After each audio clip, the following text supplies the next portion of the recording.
Hey, welcome to Hot Takes. I'm your host, James Scott, here to analyze anything and everything interesting. Let's dig into today's topics. Welcome. Let's go. Let's go. Let's go. How you guys doing today? James and Chris here. We got a World Series game on our way tonight. Yep. Phillies, Astros. It's amazing and really cool to see the Phillies do this well. I don't think that there's any chance at all that they win the World Series, but it's really, really cool to see that they're right there. They are so far matching blow to blow with the Astros. The fact that they even got there is they are the underdog. They are the dark horse, and it's amazing to see how far that they've gone. I do want to bring up a few things. First off, Bryce Harper, who I've been following him since he was insanely young. Okay, when people, this guy's a phenom, Harper, not just he got the hype, he lived up to it. You don't see that happen, and he's having one of the best offensive postseasons in history. So, like I said, what the Phillies are doing, it's really, really cool. I don't think that they're going to win. But goodness gracious, I hope that they do. Here's the deal. Before the season, I had 3 teams that I thought had a strong chance to win the World Series, and the Astros were one of them. Yeah. I didn't want them to be one of them, but the Astros were. So if the Astros win, my track record continues. I've only been off 1 year in the last 10. Meaning, I picked 3 teams before the year, and every one of those years, one of the 3 wins, and most of the time they get to the AL or NLCS. So it should be beneficial for me if the Astros win. That being said, I hate the cheating Astros, and I want them to lose. So I would rather, my track record to take a hit. 2 years in a row, mind you. I got last year's wrong too. Versus seeing the Astros actually get a legitimate championship. Bregman and Altuve are still on that team. Same thing with Gurriel. And none of the 3 of them deserve a ring. Imagine for the rest of your career, you actually have a ring. And imagine as a baseball fan, having to ask someone who has a world championship ring, did you play with these guys? You know what I mean? Having to ask that type of thing. Or even if you are Bregman, Gurriel, Altuve, and they're like, hey, I got a World Series title. And you show it to the kids, and the kids go to their parents, and they're like, hey, I met a guy who won the World Series. Great. Who was it? It was Carlos Correa. It was George Springer. It was Altuve. It was Bregman, Gurriel, that's something that I never wanted to exist in baseball. A World Series ring is a World Series ring. And now, look how they massacred my boy. I love that saying, man. The Godfather, fantastic. But yeah, you know what? Let's jump into a little bit of player analysis. It's been a few times, or a few recording sessions since we did this, since we went over a different position. My question for you, Chris, is what's the position that we should do next? We've done first, we've done second, we've done third. Yep. I feel like we've done catcher, but I don't think we have. No, I don't think we've done catcher, to be honest with you. No, I don't think we've done catcher at all. Catcher's a fun one. Yeah. Catcher's a really Let's fun do catcher. one because, this position's in transition. Okay? There are some guys who are very, very good at the big league level as two-way catchers, but it's not a ton. And the next, grouping is very, very promising. So first, we're going to go over the guys that everybody knows. You got Will Smith for the Dodgers, Sean Murphy. I mean, I don't know how many people know Sean Murphy, so maybe we'll loop back around. But everybody knows Real Muto. Everybody knows Wilson Contreras. Those are the obvious ones. I think even at this point in time, people basically know, what Christian Vasquez is and Sal Perez is. But, we'll loop around to those and just touch on them briefly. First and foremost, the Mets had a few at-bats, not enough at-bats, in my opinion, given to Francisco Alvarez, who, in my opinion, is the best all-around catcher in the minor leagues. He's making his debut next year. hits for enough batting average. It might be even more than enough, but at least enough batting average. Very, very high power numbers for a catcher. And I really see him as being one of the best catching prospects, really one of the best big league catchers.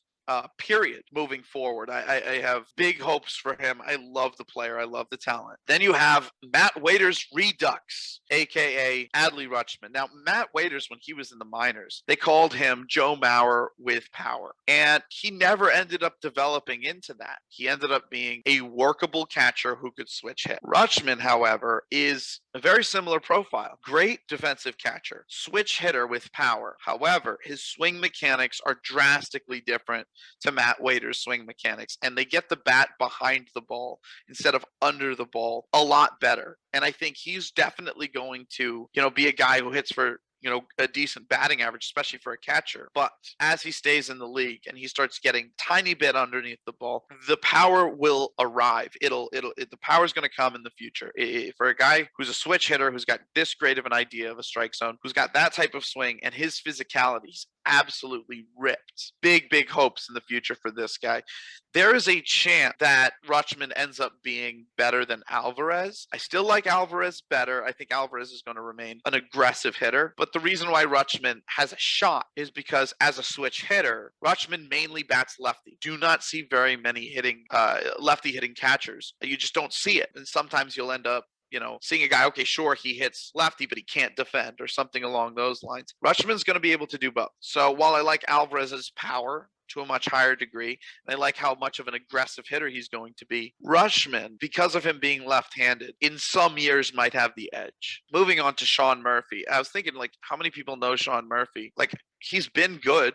He's been a very good catcher in the league for years, but he's on Oakland, so I don't really know how people feel about him. Absolutely fantastic defense. Patient profile, walks, has a few too many strikeouts, but the level of power he gives you for a catcher is significant. He would be, over the next few years, he's probably going to be something along the lines of 15 to 25% above league average. And if you can play that level of defense and hit that much, you are one of the most valuable catchers in all of baseball. Now, is he on Will Smith's level or Alvarez or Rutschman or Real Muto or Contreras? No, but he is right behind them because he is a guy who can defend in a lot of ways better than a lot of those guys. He just can't quite hit like those guys. But, if you can defend like that, I don't care if you're, not God at the plate. 20% above league average, 15% above league average is more than acceptable. I would love to have him with my team. Then you got Wilson Contreras, who took off this year, 40% above league average, which you just don't see for a catcher ever. And Real Muto, he's been doing so good with the defense, offensive thing that he's one of the big reasons that the Phillies got to the World Series. Absolutely phenomenal player. Then we have a guy like Endy Rodriguez, who is in the Pirates system. Now, the Pirates also have Henry Davis,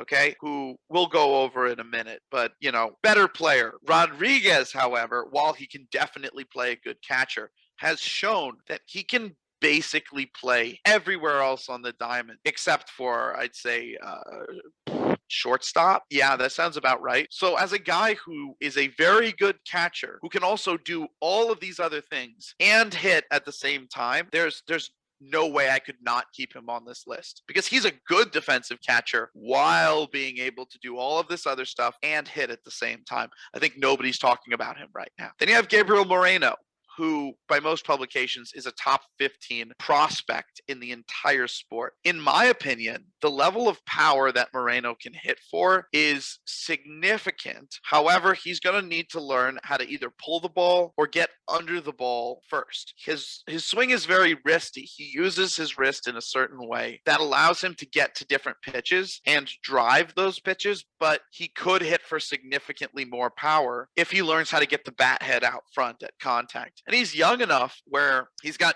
years to adapt. He's got years to learn this skill. So now's where things get a little bit murky, if you will. You have Wilson Contreras' younger brother, William Contreras, who has shown tremendous ability for the Atlanta Braves. If he pans out, if William Contreras pans out, he's got a shot to be another Francisco Alvarez, somebody who plays good defense and can be aggressive as a hitter and really drive the ball. So I'm a big fan of him. Very promising swing mechanics for a catcher and someone of his age and experience. There is a strong possibility that they rushed him, which, depending on how he develops, could be a bit of an issue over time. But as the younger brother of arguably the best offensive catcher in the sport, I think the hitting's going to come around. I don't really doubt it. But he's new into the league and he was rushed, which are red flags in terms of performance. The league may not know him. And if the league learns him, maybe because he was rushed, it might impact him. But moving on from the younger of the Contrerases, we now have Logan O'Hoppe, who I believe is now part of the Phillies organization. Now, O'Hoppe can hit and he can defend. He reminds me a ton of Sean Murphy, where he's going to have power, maybe at the cost of a higher batting average, might hit 255, right? But should hit about 25 home runs a year with good defense. So big fan of Logan O'Hoppe. Now we have Shea Langeliers, I believe how you say his name. And he's also an Oakland catcher. He came from initially the Braves. He was involved in a trade. Langeliers is a fantastic defender. He's got a 50 hit tool and a 50 power tool, which should give him the ability to hit slightly above league average. Now, this is good enough because, like I said, Langeliers is a very good defensive catcher. So I think he's probably going to end up taking Murphy's place. And I think because Sean Murphy, is going to be his arbitration numbers are going to be significant. He's getting a major pay raise. I think Oakland's going to trade him. I think they're going to be able to get a lot for Sean Murphy because Langeliers is joining the picture. Then we got Henry Davis, I talked about before for the Pirates. He may not be an outstanding defender, but goodness gracious, can he drive the ball. He's a guy who could get about 40 doubles and 25 homers in a year. I want to see the defense tick up. If it does, he is going to be one of the best catchers moving forward.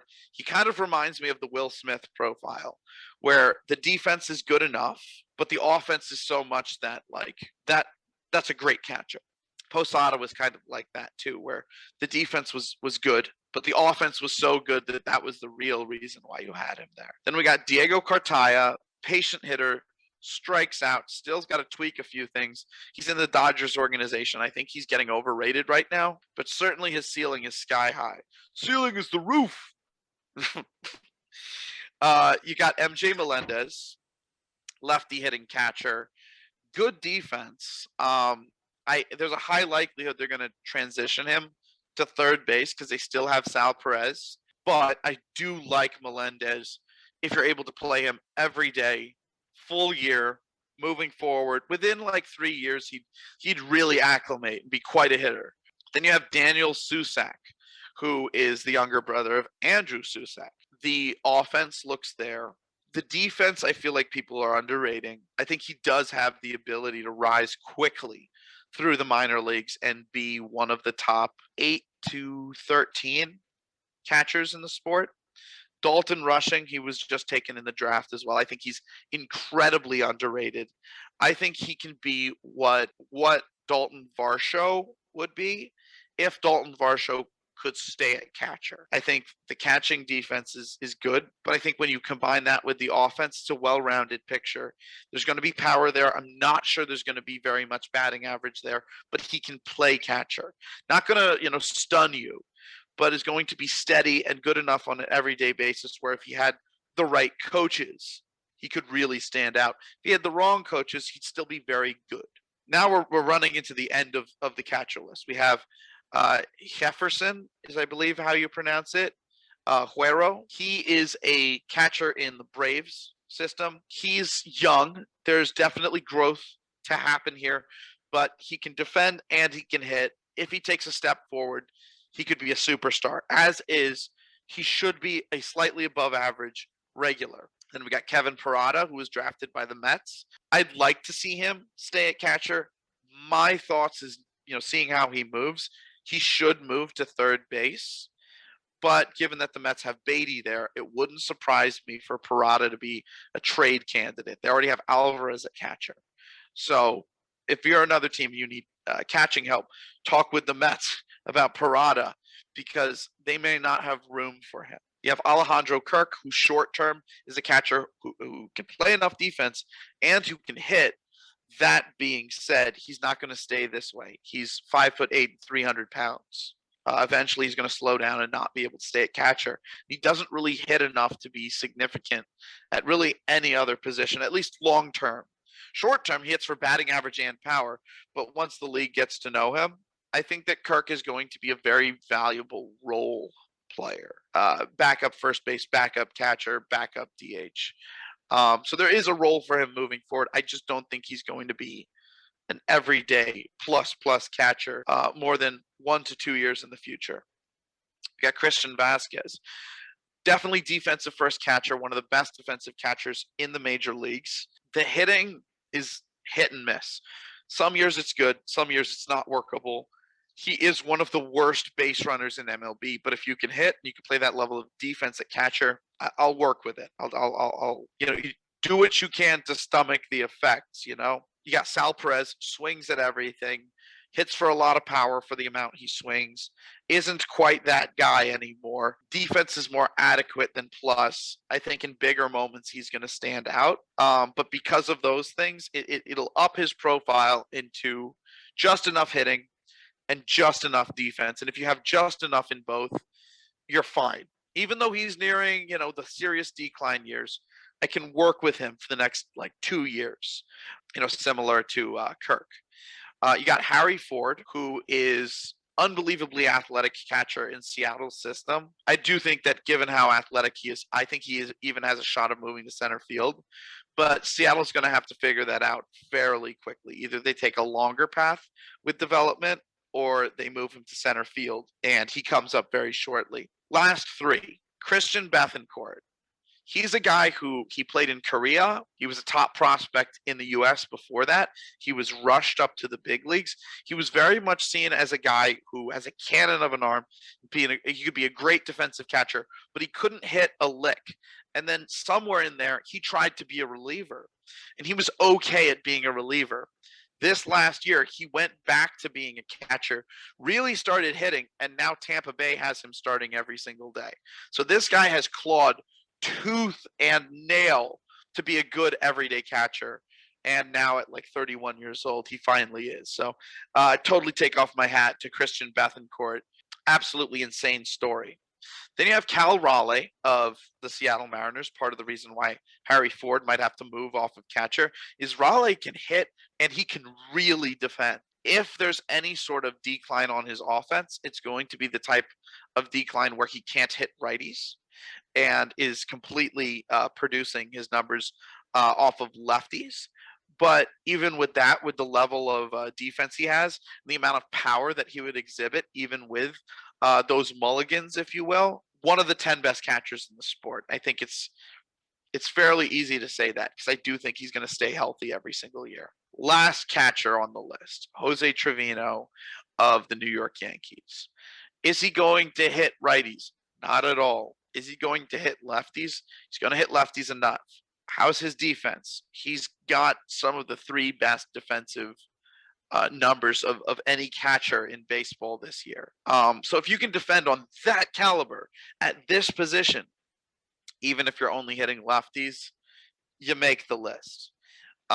There is a chance playing every day that Trevino could learn to hit more, but even at this level where the defense is worldly and he's hitting lefties, that's enough for me. You get somebody who can hit righties at the bottom of the lineup, you bat them back to back, and the other team can't bring in a different reliever without having to face one of them. And there we go.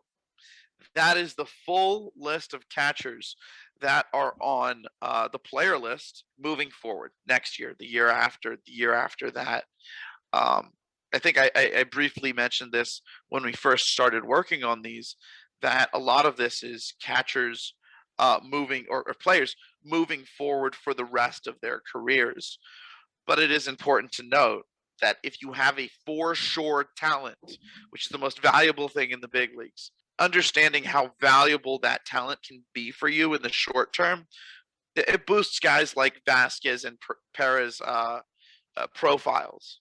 Those guys are, in Vasquez's case, going to really defend and not hit the most, but hit enough.